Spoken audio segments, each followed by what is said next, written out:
Hey, what's up? It's me, it's Sam. I'm here. Here I am. Friday night, I'm at you with the live action review of Erase. So, I said I was going to be here. I decided to be here. Here I am. I am here. So, anyway, thanks for tuning in. Remember to subscribe, like, share our Brick Wall reviews. Subscriptions, and also please remember to check Dave out on his Twitch and also on his reviews. He does very frequently, very sporadically. So yeah, definitely make sure you are checking Dave out on BrickWall reviews. Remember, we changed our name on Facebook, BrickWall Reviews. Let me just double check because I like to be correct. I don't want to say the wrong thing. I should have put it up here. Yeah, I almost said Brick Wall Reviews Entertainment. So yeah, Brick Wall Entertainment. Check us out. Anyway, I just want to get into the review of Erase. Erase the live action. So I have. I'm not gonna show you my notes because you're gonna be like this girl. But anyway, so what I found out is that there's an Erase the movie that came out in 2016. Erase live action actually came out in 2017 on Netflix in 12 episodes. The movie is 2 hours. I don't know. I might check out the movie. I don't know. I think I'm pushing it now. Like Sam, give it up. Erase is over, right? So there's like one more thing left. So I might check it out. But anyway, so yeah, you could check Erased out. It is live action is definitely on Netflix. So yeah, it's a series. It's 12 episodes long.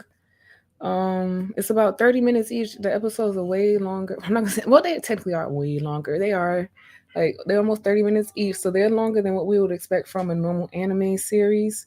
Well, anime series. So whatever. It's rated TV 14 for fear. I was like fear. I was like, you know what? They right on that.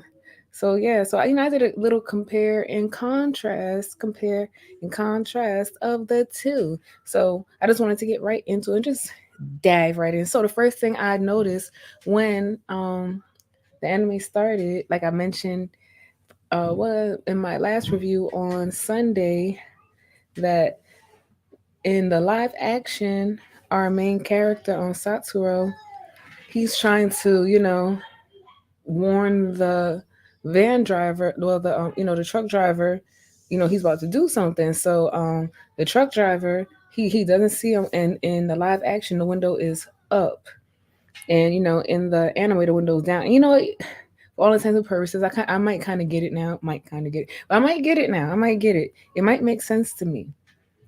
So only because that's something that kids would, somebody might try to imitate that, So I mean, it's better safe than sorry. But so I see whatever. But anyway, so the events happened differently. We saw more of the killer. We saw more of the killer in this live action. And when I say more of the killer, I mean we see more of his techniques and his tactics and what he actually went through and what he actually chose to do and how he chose to do it. More of a thought process instead of just not to say random, but just we don't get to see too much of a plan. And that's what I really appreciate about this live action one is that you get to see more. It's more thought out, in my opinion. Like you get to see, like let's just say Satsuro, I said the killer. His name is Mr. Yashiro. That's the teacher. He's aka the killer. Because I'm gonna be referring to him as the killer. But Satsuro, he we saw him and just the way he went through his what he calls revivals. I really was like, okay, that was different. Like in the live action one, it's like he got pushed through like a screen, so it's like almost like a broken screen and he just got pushed back through. But in the anime, it didn't really happen like that.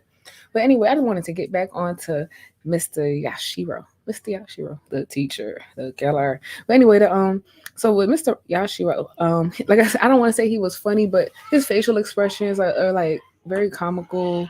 His disguises were pretty much comical. It was like he was using like baby tactics and techniques. He was just like trying to toy around and just he could get away with things. So saw we saw like a little bit more, and I paid a little bit more attention. So the way the teacher acted when what's the little, I don't want to say the wrong little girl name, Kyle. Yeah, when Kyle went missing the first time, like the teacher was acting like, oh no, oh no, and the way he just went at Satoru, it was like, like he's like, ha ha ha ha, ha ha. So I'm like, okay, but anyway, another thing that I noticed that was different as well was when Satoru found his mom dead. Like in the anime, the killer, he was pretty much like this is how they saw each other. But to me in the live action it was more like the killer like just playing more of a cat and mouse game. Like you can't catch me. Like he just felt that he was just had the upper hand the whole time.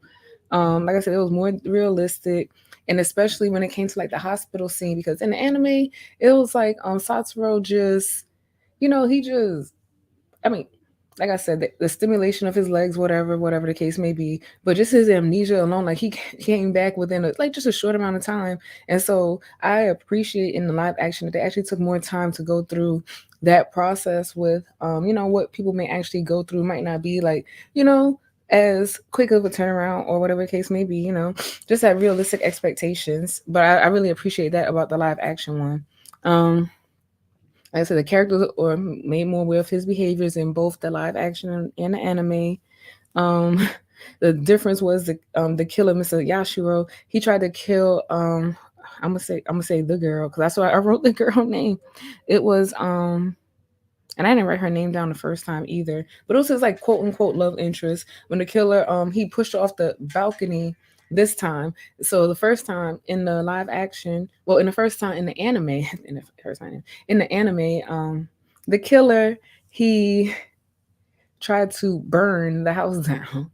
So the second time in this live action one, he just was like, I'm gonna stab her.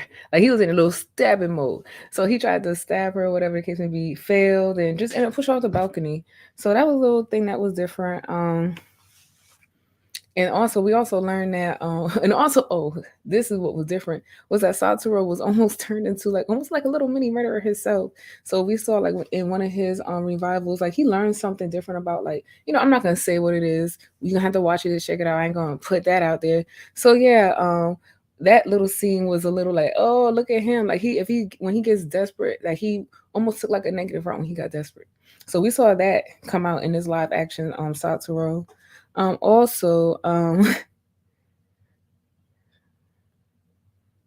oh, who? Speaking of scary, the scene with the Mr. Yashiro and Kyle on the bus, and I'm gonna say that scene still scared me. Like it was like, how did he know she was in there?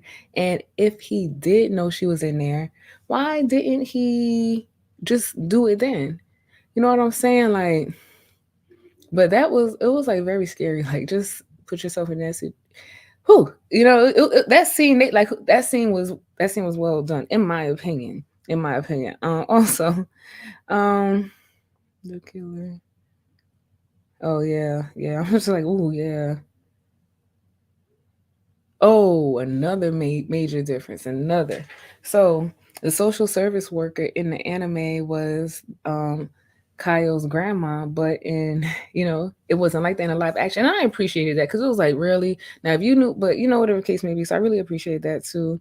Also, another difference was the methods the killer took this time to when he trapped Satoru, or I thought he trapped him. So as a boy, he gave him a sleep aid in the live action as opposed to, we didn't really see too much of, or I don't remember seeing what he gave Satoru in the anime.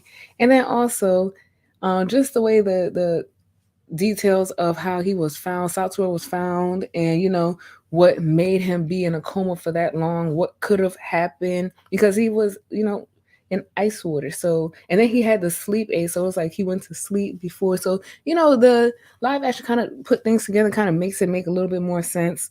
So anyway, they ultimately the ending was more detailed with him and Satoru's connection, and that was appreciated. That was really appreciated because it was a little less detailed in the anime. There was another character introduced. Her name was, let me be correct, Kumi. She was oh, was she in the anime? Well, if she was, I more. I have my notes right. I don't no, so she wasn't Kumi or whatever the case may be. I'm gonna find out. I'm gonna find out. I'm gonna get it straight. Somebody get me straight. But anyway, Kumi, the killer used her as bait to try to get Satoru, and so we have a different ending of what happened and how it happened. It wasn't like a hospital scene, and I appreciate that. The rate at which Satoru healed was, still spectacular. So the killer came up with this master plan that I'm gonna get Satoru. I'm tired of him. Like he is like, I'm just gonna, and he pretty much the same plan. So in this one, he's supposed to like manipulate the situation, have the little girl come out, and Satoru try to rescue her, this that, and the other. So the killer just had this like big miraculous plan, and so Satoru pretty much interfered and intervened in every way possible. So the killer was like, really, really, you really thought? And so Satoru was like, and did. But anyway, Satoru and the killer ends up flipping over the bridge, and we'll find out what happens from there. But yeah, it was interesting. It was interesting. This anime I would definitely recommend.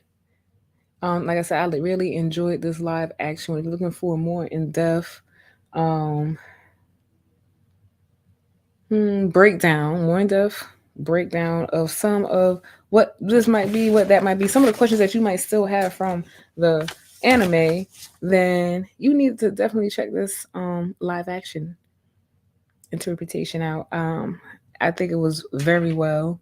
I'm giving it a higher rate than I'm actually giving a live action. I mean, anime, because I think I gave the anime a 4. So I'm gonna give this one a 4.3, giving it a 4.3. Yep, I'm there with this. I'm there. I like this one. I could definitely watch this one a couple of times. Like I said, it just gives us more details on things, just a different perspective, and just it was it was it was done well. It was done well. So check it. So check it out. It is on Netflix. Like I said, the episodes are a little bit longer, but it is definitely worth the watch. So remember to subscribe. Remember to like and share. And also, Record of Ragnarok is back. Is back. I'm getting ready to check that out. It's on Netflix, season 2. It's out. I'm getting ready to check that all the way out. There's also another movie I saw interesting on there. You People. So think about checking that out. I don't know. Like I said, I'm thinking about it, but that's not an anime review. But I just want to let you know I watch everything. But yeah. Anyway, thanks for checking me out. Thanks for watching. Remember to subscribe, remember to like, remember to share. Check Dave out. He'll be back. Like I said, Dave will be back. Yeah, so be safe out there. Check out Record of Ragnarok. What is it? Classroom of the Elite on Crunchyroll. My Hero. My Hero. Yeah.